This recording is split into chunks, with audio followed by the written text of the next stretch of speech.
All right, I want to welcome you. We're going to talk about a very important step in the 67 steps, the guidelines, the frameworks, the new ways of understanding life, the principles, the rules, whatever you want to call it, to bringing you the good life. What's the good life? Health, wealth, love, and happiness. Those goals you've been going after, the success you've been seeking.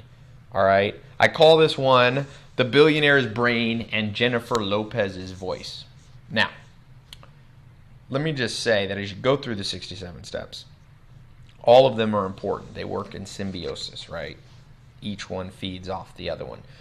But some of these foundational ones, there's a handful of them that are the most core foundational to the whole process that you're going through for the next couple months. This is one of them. The billionaire's brain and Jennifer Lopez's voice.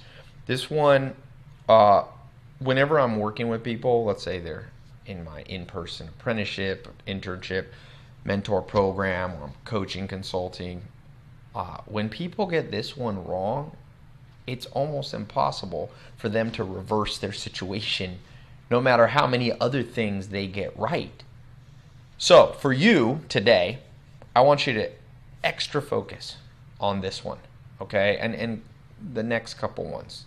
I'd say the first 3 or 4 are so foundational that you get these wrong, you might as well stop, okay? So I was about 18 or 19 years old. I was back in Mississippi, driving in the back of an old pickup truck, working on a ranch there, Dr. Gordon Hazard's ranch. And there was a guy there who was one of the wealthiest people in Europe, and his name was Mike, and he taught me various things, but what he taught me on this one day that I'm going to share with you has stuck with me and rings in my brain almost, daily, weekly, even now, years later. What he said was, the context was I was basically talking about some book I had read, and he was like, well, why do you like the book? And I'm like, well, I like it because, I don't know, the author has a, PhD or something like that. And I'll never forget what he said. He turned to me and he said, but Ty, is he worth a damn? So pardon my French there. Is he worth a damn? That was a question that he had for me. And I could still remember it as if it was yesterday, going like, what's this guy talking about? What does he mean? It took me many years to kind of coalesce, for all the ideas to coalesce and for me to go, oh, I know what this guy's talking about. And I know now. I didn't know then. It was like he spoke to me in parables, And so I'm going to share with you what this means and why this is so relevant for you today. What he meant was summed up in this little book here as well. And this is why I call it the billionaire's brain. Because this guy right here, Charlie Munger, I talk about him a good bit. He's a billionaire. This guy that I was driving around the back of this pickup truck around this ranch, he wasn't quite a billionaire, but he was an investor that dealt with large sums of money, close to, I'm sure, $1 billion or more. So I was like, what is this guy, Mike, in Mississippi thinking? And then years later, I read this book, and there's a famous quote in there, or I'm trying to make it famous. You may have heard me talk about it a lot if you're on my Twitter or Instagram or on my Book of the Day newsletter. Charlie Munger said, to get what you want, you have to deserve what you want. The world is not yet a crazy enough place to reward a whole bunch of undeserving people. Well, what does that mean exactly? Well, what it means, is that most people in life are victims of their own making. You're going to learn this later in the 67 steps. They are focused on the lottery approach to life. Tomorrow's going to be better than today, just because I think it's going to be better than today. They're waiting, wishing upon a star. Whereas the billionaires, whether it be Mike, Charlie Munger, they're saying things like, but is that person worth a lot? He wasn't talking about money. When Charlie Munger says, to get what you want. You have to deserve what you want. He's not just talking about money. He's talking about anything. You want to make it in Hollywood. You want to make it as a professional athlete. You want to be a good parent, a good son, good daughter, a good spouse. You want to be in shape. You want to lose 100 pounds. You know what the formula for losing 100 pounds is? To lose 100 pounds, you have to deserve to lose 100 pounds. That means no shortcuts. Doesn't mean you can't be efficient, but no shortcuts. You want to make $1 million? Once you deserve $1 million and you give the world a little time to catch up, there'll be $1 million in your bank account. If you don't have the amount of money that you want, Charlie Munger would say, well, remember, my friend, the world's not yet a crazy enough place to reward a whole bunch of undeserving people. Now, I've kind of summed this up in this, deserve it factor. How big is your deserve it factor? Is it a 1? Is it 100? People who deserve a lot get a lot. Now, continuing this conversation because it gets a little deeper. What makes somebody... So if it's true what Charlie Munger says, you have to deserve it, then what's the foundational thing first that makes you deserve stuff? Well, I believe it's what Mike was telling me. Got to be worth a damn. What does that mean? I'm going to sum it up in one simple word: awareness. Awareness. How aware are you of your environment? I'll do a little test on you. If you're watching this on a computer, look down at your keyboard. Okay? You're looking at it? What's the F5 button do on your keyboard? What's the F5 do? What's F7 do? What does Control plus W do? Now you might say to me, Ty, what does that matter? I'm not in the computer business. Well, if you're in the modern world, you're probably using a computer. And every single day, you're looking at a keyboard. And maybe you've looked at it for thousands of times, but yet not observant enough. I know myself. I'm preaching to the choir. I'm preaching to myself, not just talking to you. When you walk in a room, this is one of the 67 steps, an Amish guy told me there's 3 kinds of people in the world. Sam Chet. He said, Ty, 3 kinds. People who watch things happen. People who make things happen. And people who wonder what happened. See, when you're wondering about life, which most people are, they're wondering about each and every foundational area of life. If you say to them, how many grams of protein should you eat in a day? How many grams of sugar should you maximum? What should be your maximum intake? The average person in the world, they don't know. They don't know. They don't know. They wonder. I wonder. Their awareness of life is low. So to deserve more, you have to start with the factor, the worth the damn, the deserve it factor. And that's made up of a whole bunch of intangible things. Right? That's why I said this is a deep one of the 67 steps. This step is something you may want to listen to more than once. I put it first because it's the foundation. Warren Buffett, the business partner of this guy right here, and for many years was the wealthiest man in the world. Not just the wealthiest, but respected, intelligent, well-read. He said, he was speaking, there's a good YouTube video, you may be able to find it. I don't know if, it might not have been on YouTube. And he said, he was speaking to a whole bunch of students, and somebody asked the question, like, what should you do with your life? Or how can we become successful like you, Mr. Buffett? And he had a fascinating answer. Warren Buffett said back, he said, well, I want you to imagine you're back in high school. And there's like a magic genie, and it grants you one wish. And that wish is, you can choose any student in that room besides yourself, and you will receive 10% of all the money that they make for the rest of their life. 10%.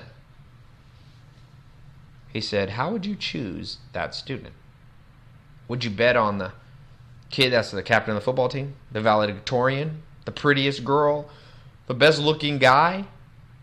Would you? Is that a good way to gauge who's going to be the most successful in life? Would it be the kid who always gets straight A's, or the kid who never does well in class and is always doing other things? It's an interesting question. Think about it for a second. I think for myself, I would look for a set of intangibles. It's not easy. Remember I said I was driving in that pickup truck and I said, "Oh, you should read this book because it's by a guy with a PhD." But the trappings, the outer trappings, did not confuse the billionaire brain. And Mike's like, "Tell me more. What makes him worth it?" And it's intangibles. So my question to you is, who would you bet on? And a more important question is, would you bet on yourself? You could have 10%. So if you pick the guy or a girl who's going to become a billionaire, you'll get 10%. That's $100 million. Pick wrong and you'll get nothing. Who would you bet on? And that set of intangibles that you would use to select. Because remember, back in high school, you don't know for sure. There's no guaranteed way to know. It's not always the kid who comes from the best family. It's not always the kid who's the smartest. Not always the prettiest. It's not always the strongest. It's going to be one of the next 67 steps, what Professor Megginson said on Darwin's theory. It's not the strongest or the most intelligent that survives. It's the most changeable. In this case, what we're talking about today is the set of intangibles that increase your deserve it factor. The question is, would you bet on yourself? And if not, why not? And then all you got to do is change those things, and your deserve it factor goes through the roof. Now, the intangible trait, because there's lots of intangibles, right? There's courage, and there's patience, and there's perseverance, and there's wisdom, and there's focus, and all intensity, all these things. The one that I would look at first, and I'm going to tell you why I select this. I would look for awareness. Now, I'm in Mensa, and they put out a little journal on human intelligence. And I remember years ago reading, they said, if you have a child and you want to know if they're exceptionally intelligent or gifted, but they're only 2 or 3 years old, how will you know? And they gave a very interesting answer. They said, look at kids like 3-year-olds, all toddlers in a preschool or whatever, and they said, which of the kids makes observations that nobody else in the room notices? They say that's the best indicator in whatever, this is just one study, the best indicator of future potential. You see, awareness is the quickest path to increasing the intangibles, to increasing what you deserve, to increasing your worth a damn factor. So I was around the same time that I was in Mississippi. I was at Joel Salatin's farm, my first mentor, one of my first mentors. And Joel Salatin's a fast walker. We're walking through this farm, and Joel Salatin goes, and I used to I would in this phase, I had read this book about being really in touch with nature, Tom Brown. And so I was just looking at the grass and all this. And Joel turned to me, he's like, you realize we just walked by where the cows were and the gate is open. I was going to see if you were going to say something, Ty, because those cows are going to get out. And I said, oh, I was just focused on the big picture. I wasn't focusing. He said to me, he said, Ty, there's a time to stop and smell the roses, and the time isn't now. What was he saying? Ty, your awareness factor is low. You're one of those people, you're not making things happen. You're not watching, even observing and going, oh, I noticed that, but I'm going to leave the gate open. It's okay. No, I was wondering. My suggestion to you, the first, simplest, intangible for you to focus on is a massive awareness of life. I just read Helen Keller's book. It's an amazing book because Helen Keller, if you know the story, when she was around 19 months or something like that, she got, I think it was meningitis, some fever, and that fever caused her to lose her sight, lose her hearing. She basically lost all her senses and went into darkness. But she became, if you read Helen Keller, I don't know why I've never read more of her stuff. She's amazing. Amazingly good writer, amazingly insightful. And she began to perceive the world with the only real sensory tool she had left, or the main one, which was touch. And she was so aware of the world that she lived a complete life without even these senses that you and I have, without all of them. That blows my mind because I know people, and I know times in my own life where I have all my senses, and I'm not aware, I'm not truly living life. I think some of it is like Freud says, the pain of life is often too hard for us. So we seek substitutions, we seek intoxicants, we seek diversions from reality. If you want to succeed, you're going to have to be focused on now. Now, there will be a time, and we'll talk about that. I talk about it if some of you are in my business programs. I have the white to belt, black belt program, the academy, the mini MBA, the inner circle. I talk about, this idea of setting aside time. There is a time to let your mind wander and not focus, right? Joel Salatin didn't say to me, there's time to stop the roses, and there's never time to stop the spell of the roses. He said, there is a time, but the time isn't now.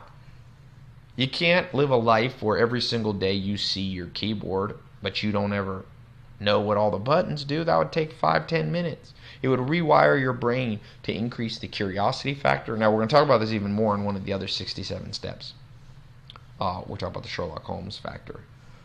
So, what I'm talking about today, I'm not going to just talk about the awareness factor, because that's only one of a multitude of intangibles that you must possess.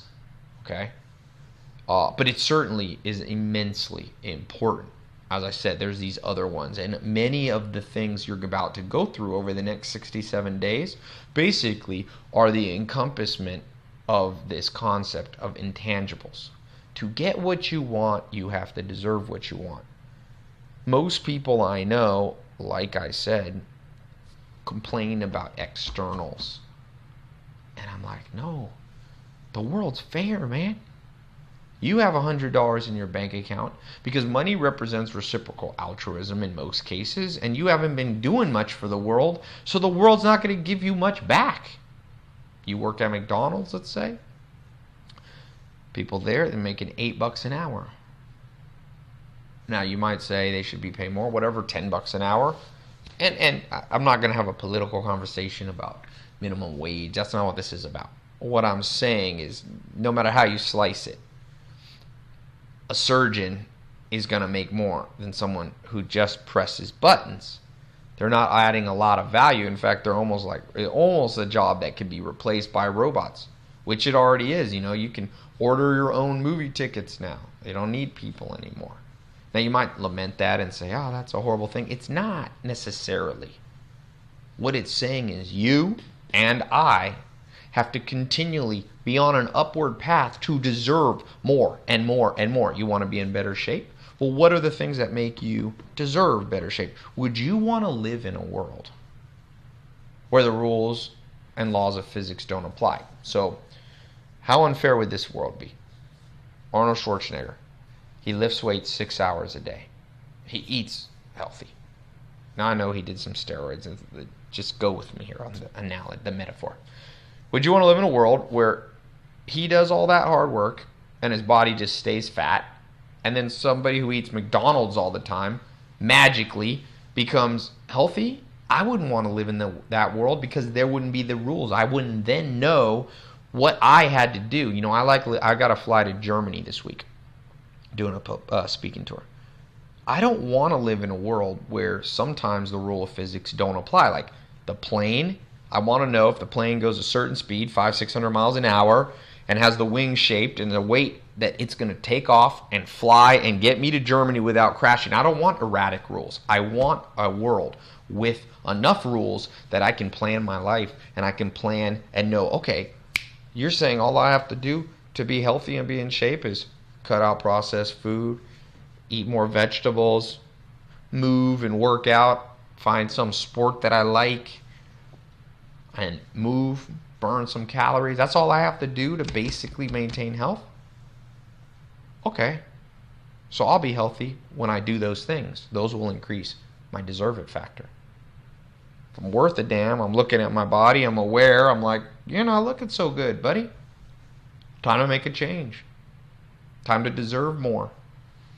Now, when it comes to wealth, you might say, well, why does Bill Gates have whatever, 40, 50, 60 billion dollars when most of the world doesn't? Now, obviously, that's a loaded question. You could say nobody deserves that much more, and you might be right. What I will say is he's added immense value to the world, brought computers to the world. Him and Steve Jobs. From age 12 to age 31, 19 years, he focused down doing stuff. That was not just adding value to himself, but adding value to the world. It took him 19 years to become a billionaire. He said from age 20 to age 30, I didn't even take one day off, not even one. I think he deserves the respect that anyone who adds that much value to the world deserves. Maybe he doesn't deserve $60 billion, but he certainly deserves more than me. I don't deserve as much as him. Nelson Mandela. The man was basically, falsely accused of something or unjustly put in prison for 27 years. I think I wouldn't have been able to handle that. 27 years. He stayed on track mentally. He forgave those people. And he said, I'm going to do big things when I came out. And you know what he did? He got a Nobel Peace Prize. He ended apartheid in South Africa. When he died, on the day he died, the world wept. Mahatma Gandhi, Mother Teresa, they lived with such intention and such purpose and with so many intangible factors. Their worth it factor was through the roof. Their deserve it factor was through the roof, because I haven't withstood injustice for 27 years, locked in a cage. I just read his book and saw that movie that came out. He died sadly recently. I would have loved to have met him. I didn't get the chance, because I would love to be around somebody like that deserved it so much. He deserved all of the Nobel Prize and all of the respect he had from world leaders.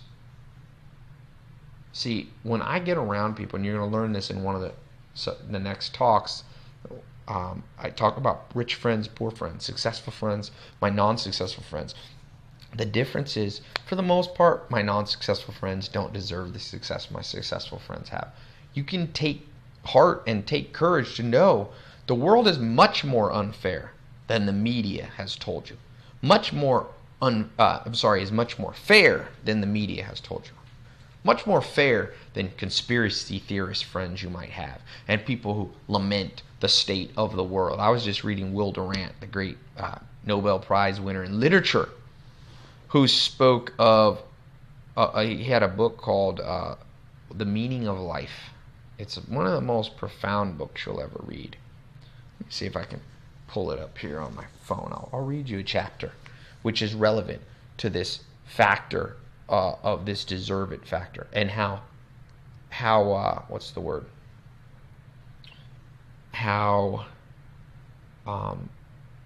fair the world is, despite all the lamentations and what people say about how unfair it is. It's fair. It's not always fair. Let me just be clear on that. But it's a heck of a lot more fair than it's ever been. So let me read you this if I can find it here. It's truly, if you do not read, by the way, Will Durant, you got to read it. Actually, I don't have it on this computer here. He says that, at what other time would you rather have lived? 1,000 years ago, they were chopping people's head off, burning them at the stake for thinking you were a witch. No, we live in a time now where it's not perfect, and it never will be perfect. They call that human acquisitiveness. Greed will always be somewhat with us. Maybe rightfully so. Our genes remember times when we didn't have a lot. I'm going to try to download this while we talk. By the way, a lot of you asked me about how I do books. I like physical books like this. But man, I love also backing them up. I usually buy both of them. And the reason I do is because I look for quotes and things. I read this book, but then I will, actually look up quotes. Like if I can't remember, I'll be like, let me see if we have this book. No, they don't even have it on here. Once in a while, the books I read are a little bit not as well known. But he says the meaning of life, you can take satisfaction in the times we live in today, where they're not perfect, but we're moving probably in the right direction in many areas. And one of those ways is in the equality. And I don't mean equality in a socialistic way, where everybody gets the same. Karl Marx's experiment with communism, socialism, at this point doesn't seem to have worked very well. So you wouldn't necessarily want a world where everybody had exactly the same. I do believe all people should have the right to be independent and have a good life. That I believe. But just like, I'd rather watch Michael Jordan play basketball than watch myself play basketball. The world's not completely fair in the sense that you might understand fair. But what I'm saying is the world is fair in the sense that you usually get what you deserve. People who deserve more get more. So in every area of your life, as you go through these 67 steps, anytime you're hitting a wall in any area of your life, I want you to start not by talking about recession, not by talking about business partners that stole from you, not by talking about people who owe you money, not by talking about business, a business that you launched that the world wasn't ready for and you were too far ahead of your time. I want you to talk about health issues. We all have health issues. I don't want you to talk about traumas. Most people have tremendous traumas in life. I mean, look at the stats. Had a party and there was a girl there that I was talking to, and her parents were killed, or actually her dad shot himself and her mother right in front of her. Tremendous trauma. But so did Nelson Mandela, 27 years locked in a cage basically for really doing nothing except fighting for equality. What you do now, this is yours. I'm going to read you. There's something I'll read you. I posted this. And like I said, this first of the 67 steps is a little more broad because I want to talk about I'm kind of setting the stage for all the intangibles while giving you this one to work on, this one awareness factor. This, how much do I deserve? That's probably what I'm going to get. Now, I'm going to read you an interesting story. In that book with Will Durant, there is a quote. He wrote out a letter to people around the world. Okay? The great thinkers, Bertrand Russell, Mahatma Gandhi, replied on the meaning of life. So a letter came back from a man sentenced to life in prison in Sing Sing prison, a very famous prison. He was asked what the meaning of life was. He answered with these amazing words, "I do not know to what great end destiny leads us, nor do I care very much. Long before that end, I shall have played my part, spoken my lines, and passed on. How I play that part is all that concerns me. In the knowledge that I am an inalienable part of that great, wonderful, upward movement called life, and that nothing, neither pestilence, nor physical affliction, nor depression, nor prison can take me away from my part, lies my consolation, my inspiration, and my treasure." Notice the key line there. How I play that part in life is all that concerns me. I want you to play a bigger part in the world. I want you to have more skills, both intangible, those character skills, perseverance, patience, wisdom, all of those things that you will need. Focus, awareness, the ability to know when is the time to stop and smell the roses and when is the time to notice what's on the keyboard. I want you to be someone who goes, yeah, we will live in a traumatic world, and in the midst and in spite of that traumatic world, I'll deserve more. If I want more money in my bank account, I'll start by deserving more. What makes you deserve more money in your bank account? Well, understanding money. Literally, you want to have a better relationship with a friend? You better understand them. That's one way to increase your deserve it factor around money, and it starts with awareness. You have to be aware that you're in a conversation. You want a better body? It starts with a conversation with your body, which starts with awareness. I tell people, You want to fix your body? Stand naked in a mirror alone one morning, every morning for the next 90 days, the next 67 days. You don't like what you see? And be objective. Don't have neurosis. Either way, don't be overly critical or undercritical.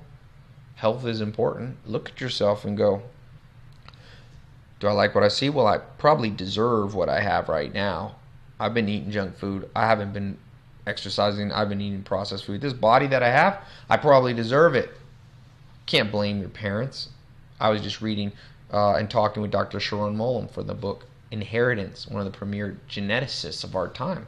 He's going, look, even despite your genes epigenetics, they can morph. They can change. To get what you want, you have to deserve what you want. The world's not yet a crazy enough place. You want the body of an athlete? What does an athlete do? My friend Edon Ravine, he trains some of the top pro basketball players, LeBron James, Kevin Durant, Chris Paul, Carmelo Anthony. And he said, you know what he said to me, Ty? He said, when everyone else is just posting on their Facebook wall workout pictures, their occasional once a month going to the gym, he's like, LeBron James is up every single morning at 4 or 5 in the morning working out. He's deserving it. Now, obviously, he was born with some genetic capabilities that not all of us have. 6'8", 280 pounds, 6%, 7% body fat, whatever it is. Yeah, that all of us have a different capacity. Okay? I'm not naive about that. You don't need to be naive. The great John Wooden, if you've seen his TED Talk, it's what I think is the best TED Talk I've ever seen. He gives it like 95 years old when he's in a wheelchair. And he was the great UCLA coach who won the most basketball championships in U.S. college basketball in history, men's basketball. And he says, you know, not everyone was born Kareem Abdul-Jabbar. Not everyone's born. God only made one Kareem Abdul-Jabbar, he said, the great basketball player, 7'2". He said, you're in a competition with yourself. You're not in a competition with the world.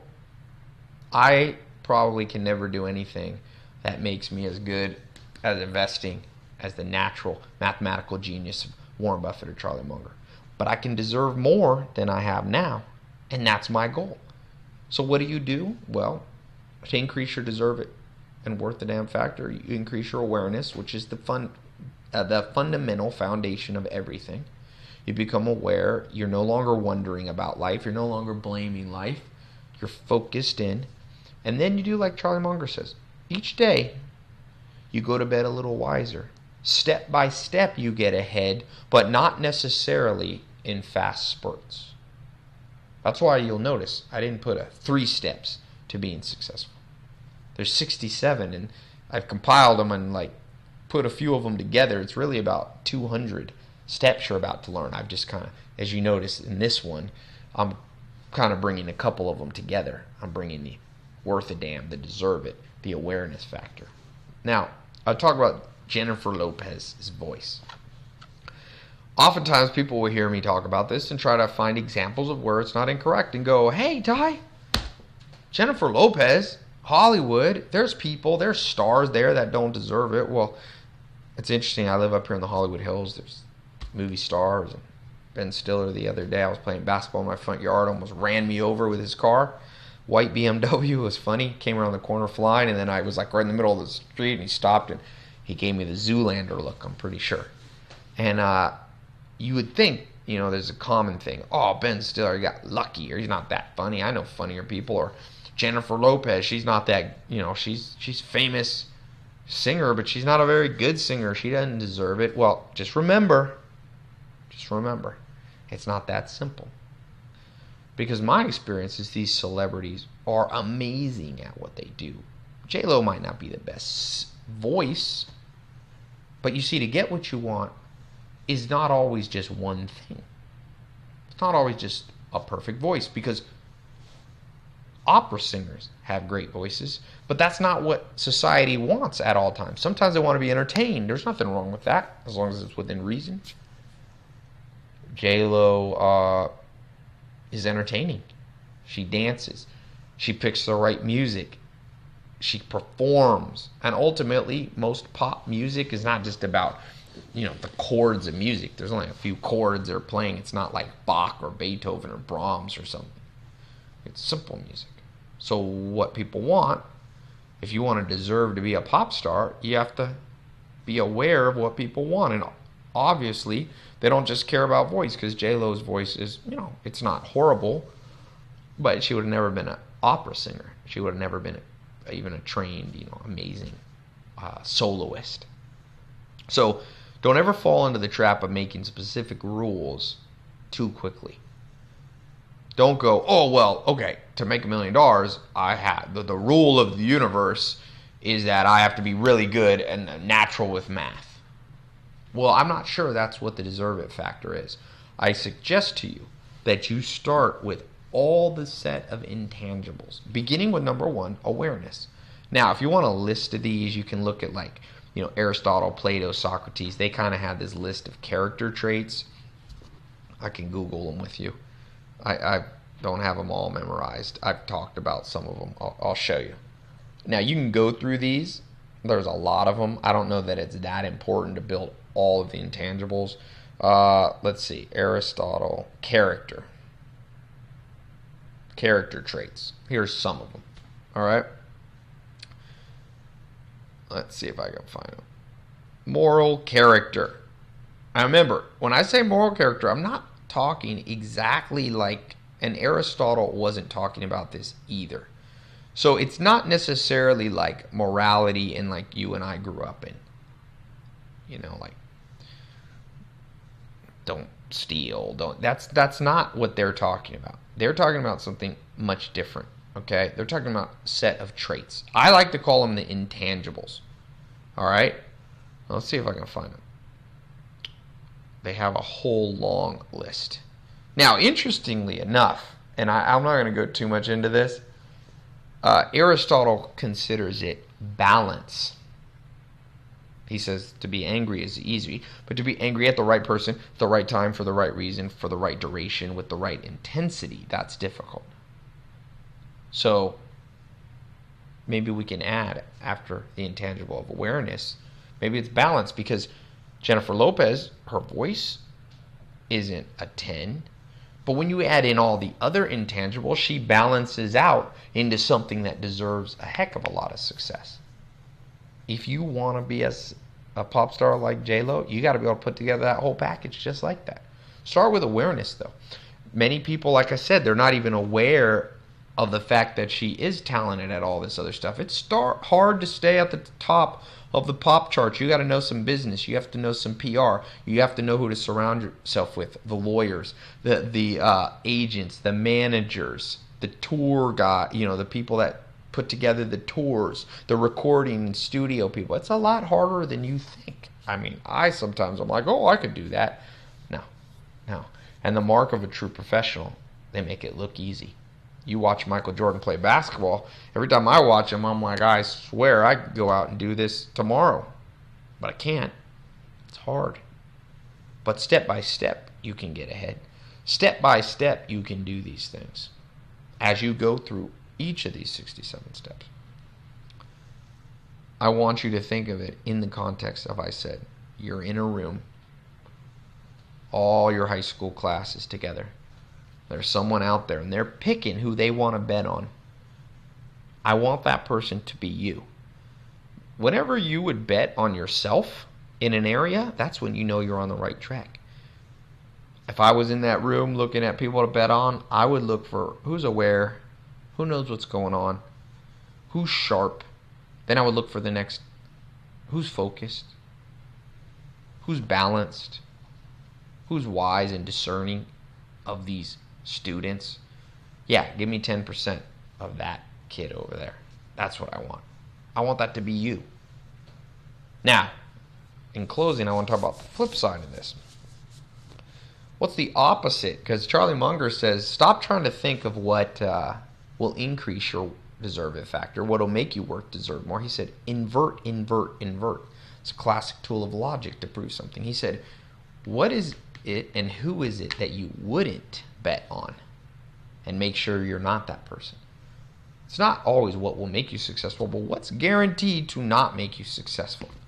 Well, I would say very low awareness, because you'll never know what you need to change. I think it was Donald Rumsfeld talks about there are known knowns, that is to say things that we know we don't know, or that we know we know. And then there are known unknowns, that is to say there are things we know that we don't know. But then there are unknown unknowns, meaning things we don't even know we don't know. And those are the Achilles arrow that hit you in the heel. You're doing everything right, but the lack of awareness you might have around health. I know a guy that's billionaire, but yet he's so out of shape, so unaware of what it takes to deserve physical health that he's in bed sick all the time. Would you want to have that body? Would you want to have that life even if you had $2 billion but you couldn't get out of bed to enjoy it? He was never aware. His awareness factor was too low. He should have looked himself in the mirror before he was hundreds of pounds overweight. He should have stopped smelling the roses and come back to reality. Been focused, been balanced in what he did. This is the Achilles heel. So as you invert, don't just think about what will make you successful. Go, what will make me unsuccessful? I think it's lack of awareness at the very base. There's other things too. But make sure you flush those out of your system day by day. It is not the economy. It is not a good business idea. That's a myth. People go, oh, I'm going to be a billionaire. I got a good idea. Ideas don't make you rich. In fact, most people who are wealthy did not have the original idea. Sam Walton, the richest of all business people of our time, $160 billion net worth. You think he invented discount retailing? No, they were already there. He just did them a little better. He was aware. He was so aware. He spent all his time at his competitor's store figuring out what they're doing, being aware. How are they selling? When he built Walmart, that's how he built it to what may become one of the first $1 trillion companies. See, awareness factor, and we're going to talk about this later in a step about Pablo Picasso. Pablo Picasso said good artists copy, great artists steal. That starts with an awareness of who is a great artist. Who can you take from ideas and amalgamate them all into your own unique formula for success? So, I want to ask you a handful of questions here that's important. Now, just remember the way this goes. To complete a lesson, okay, you got to answer these questions on this page right here. I also recommend you have a 67 steps private notebook, pen and paper that you're writing. Call it your 67 steps success guide. Write that thing out, okay? You do that privately. But here in this community, there's a tremendous power of you putting that out there. Right here on this page below the video, writing out there your intentions, your goals, interacting with other people, seeing what other people. This is part of a community. It's not just me talking to you. It's everybody learning from each other. That's vitally important, okay? So as you go through this, every lesson, and this is the first 67 step, make sure you answer these questions and do it well. But I'm only asking for 67 days that you trust me on this. If it doesn't work, if these ideas of the world's greatest mind do not help you, then you don't need to keep doing it. But it will help you. It will. What else could happen from learning and downloading the thoughts, experience, wisdom, consciousness of the world's greatest, most impactful people throughout history? So the first question is, what's your plan to start deserving what you want from life in health, wealth, love, and happiness? We didn't get too much into social and love, but just remember, you want more friends, you got to deserve more friends. If you're an unfriendly person, you don't deserve a lot of friends. If you're too shy and too timid, well, nobody wants to spend time around somebody who never interacts back. You want to be happier? Deserve more happiness. Mother Teresa said, everybody in the world wants to be happy. Most people are depressed because they go inward.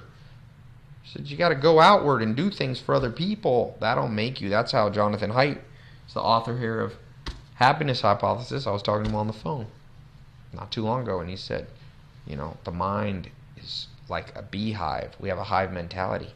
That's how we're hardwired. We have to feed off the things that we do for other people, and this is what can make us happy. All right? So what are the things you can do? Give some practical things you can do to start deserving all that success that you want. Health, wealth, love, and happiness. The second thing, 1 to 10, what is your awareness slash deserve it slash worth a damn factor? 1 to 10. 1 to 10. And why you think it is that way and how you can increase it. Okay? Number 3. Would you bet, if you could go back in high school, see yourself, would you bet on yourself over every other kid in there? Be honest. And if the answer is no, what do you have to do today? You can't change the past. The past is an illusion. Stephen Hawking talks about in History of Time. Or, in the book Grand Theory. Or no, Theory of Everything. Sorry. He says, time is an illusion. Time is an illusion. Time is measured 3 ways: cosmologically, psychologically, and thermodynamically. And he said it always moves forward. So let's not worry about back past. I'm not trying to bring up past pain. I'm just saying, would you have bet on yourself? And what do you have to do now that you would be the person that you would bet on? Write the answer to these 3 things, okay? Very important. Now, in these next 67 steps, we're going to get more and more specific. This is a little bit of a broad one. I had to set the stage. I want you to adopt the billionaire's brain, even if you don't want to become a billionaire. Even if you just want to change the world, eradicate poverty, change your family, change your happiness. I want you to do it by asking yourself, but are you worth it? Do you deserve it? Okay? And every day we go to bed a little bit wiser over the next 67 days, and that factor goes up, and then almost, I don't believe in magic, but it almost will feel magically. Success will start coming to you.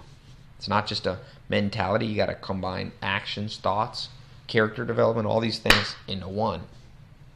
All right? So, leave the answer here. Spend some time. And then I'm excited. I will see you on the next 67 step. All right? Talk to you soon.